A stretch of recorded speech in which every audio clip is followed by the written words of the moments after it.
What is going on, guys? I am the Toxic Penguin here today with another video. It's going to be the start of a new series, a top 5 discussion, whatever I want to make it series. So I'm going to start with my top 5 underrated perks for Survivor.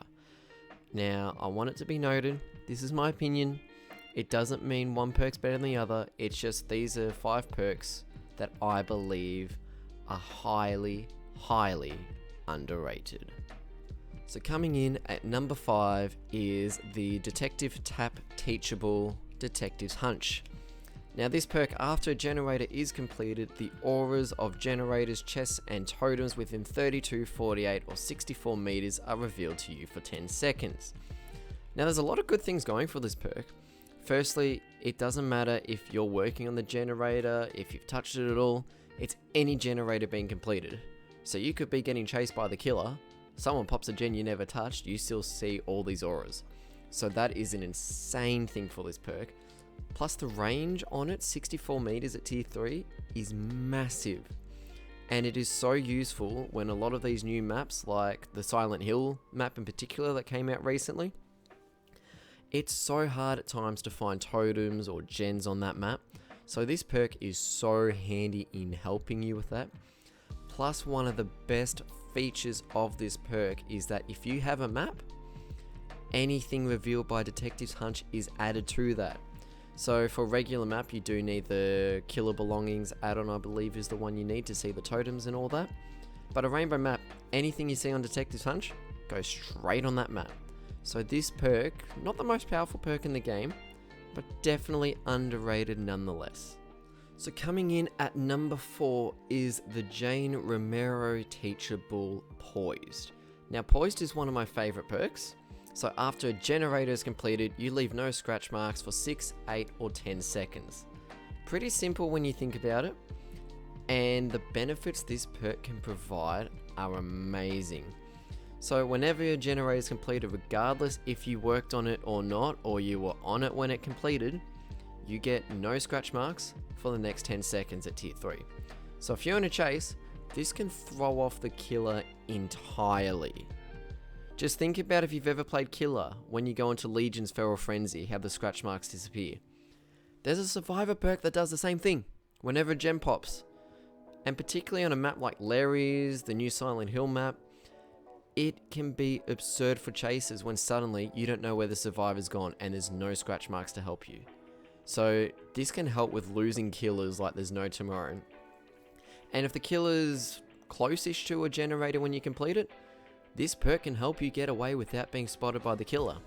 Because if the killer's nearby and a generator goes off, the killer's going to check that generator, and if they see no scratch marks leading away, they're probably going to check around because they'll know a survivor's nearby, when by then you can be long gone. So this is a great perk, definitely underrated, I love it. Time to go into the top 3. Coming in at number 3 is the Steve Harrington perk, Second Wind. When you've healed other survivors for the equivalent of 1 health state, Second Wind activates. While Second Wind is activated, the next time you are unhooked or unhook yourself, you are affected by the broken status effect. After a total duration of 34, 32 or 30 seconds, Second Wind automatically heals you from injured to the healthy state. Second Wind deactivates once you are completely healed or if you're put in the dying state before Second Wind successfully triggers. You will lose the broken status effect once Second Wind deactivates. So this is a little bit more complicated than the others, so I'll break it down. Before you get hooked, you need to have healed at least one person for the equivalent of 1 health state, which can be done with more than 1 survivor, so you can have 2 people healing the same survivor, that's fine. And it doesn't have to be a single heal, so you could do a little bit of a heal of someone that's on the ground and then help heal 75% of someone that's already injured. So long as overall it's 1 health state, you'll be fine. The perk also will light up the equivalent percentage of how much you've healed. And then when you get hooked, you become broken when you're unhooked, which means you can't be healed, but then after the 34, 32 or 30 seconds, you become fully healed. So what this means is that you can get unhooked, jump on a generator, you will automatically get healed yourself without having to do a thing. So you don't have to worry about other survivors wasting time to heal you. You don't have to worry about going and healing yourself. You don't have to worry about staying injured. 30 seconds later, you'll be fully healed, which is 30 seconds you can get done on a generator. 30 seconds you can go and do whatever. You don't have to worry about healing yourself back up. And you can use this more than once in a game. So if you get second wind to activate after your first unhook, so you broken, become healed, then you go and heal someone else up. If you get hooked and unhooked again, second wind activates again. It's not a one use only perk. Coming in at number 2 is the universal survivor perk Hope. So Hope, as soon as the exit gates are powered, you gain a 5, 6 or 7% haste status effect for 120 seconds. The haste status effect is just bonus speed. And we'll go up tier 3, 7%. This perk doesn't sound like much, but 7% movement speed is ridiculous.